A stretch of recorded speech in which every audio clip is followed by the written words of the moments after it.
Multiplication of A vector by a number, यानी चले सबसे पहले तो मैं आपको ग्राफिकली समझाता हूँ कि हम जानते हैं कि एक वेक्टर वो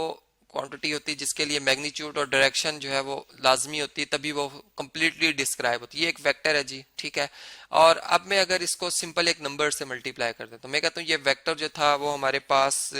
वेलोसिटी है, वेलोसिटी वेक्टर है जी, ठीक है। और ये कितना है जी, इसकी मैग्नीट्यूड हम कह लेते हैं जी, ये हमारे पास है 5 है, ठीक है, इसकी मैग्नीट्यूड।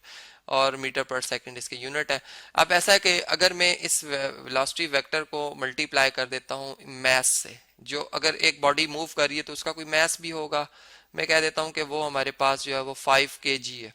तो अब इससे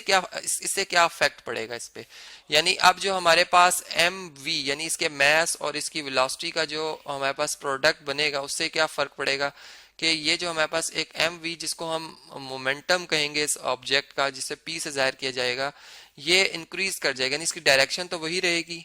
इसकी डायरेक्शन वही रहेगी, लेकिन क्या होगा कि ये पहले से 5 गुना ज्यादा हो जाएगा। यानी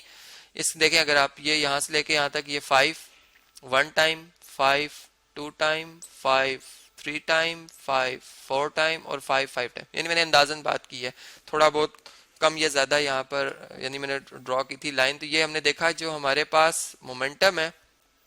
वो मैथ से उससे क्या रिलेशन होता है कि वो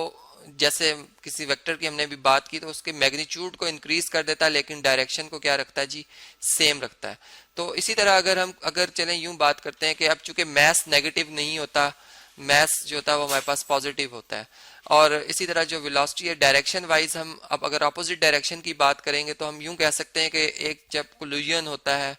तो एक बॉडी जब दूसरी हैवियर बॉडी से टकराती है, फर्ज करें,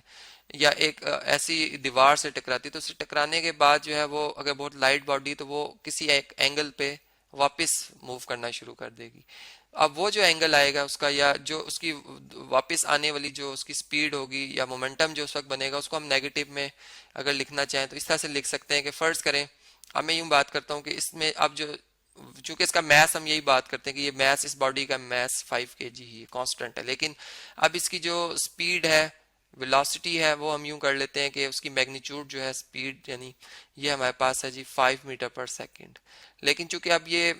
पहले से मुख्तलिफ है, और अगर बिल्कुल ही मुख्तलिफ हो, मैं यूं कहूँ कि जिस डायरेक्शन में आई थी उसी डायरेक्शन में वापस चली गई, तो फिर क्या होगा जी, फिर तो मुझे उसका बिल्कुल अपोजिट करना है यहाँ पर, और अब मैं नेगेटिव साइन पुट कर दूंगा। यानी नेगेटिव वेक्टर क्या होता है जी, उसी वेक्टर की डायरेक्शन मैग्नीट्यूड सेम रहे, उसी के अपोजिट कर दी जाए तो वो नेगेटिव कहलाता है उसका। तो अब मैं यूं कहूंगा कि ये मेरे पास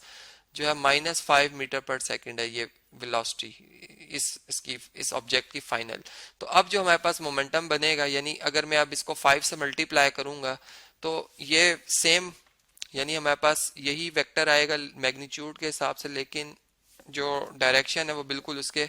मुखालिफ सिमत में आ जाएगी, इस तरह से, जिसे हम कहते हैं कि unlike parallel forces, in like parallel forces और अनलाइक पैरेलल फोर्सेस। तो ये हमारे पास अनलाइक पैरेलल फोर्स बन जाएगी इस तरह से। तो ये आप देख सकते हैं कि जब हम किसी यानी वेक्टर को, मैंने वी वेक्टर को मैथ से, अब यहाँ पे यू वेक्टर को जब मैंने मैथ से मल्टीप्लाई किया तो मेरे पास जो मोमेंटम आया, जिसे मैं फाइनल मोमेंटम कह रहा हूँ, उसकी डायरेक्शन आप देख सकते हैं कि वो जो इनिशियल मोमेंटम था उसके क्या बिल्कुल जी मुखालिफ सिमत में है। तो इस तरह से ये हमने ग्राफिकली समझा कि जब हम किसी वेक्टर को किसी नंबर से मल्टीप्लाई करते हैं या किसी कांस्टेंट से मल्टीप्लाई करते हैं तो उस वेक्टर पे किस चीज पे उस पे उसका असर पड़ता है।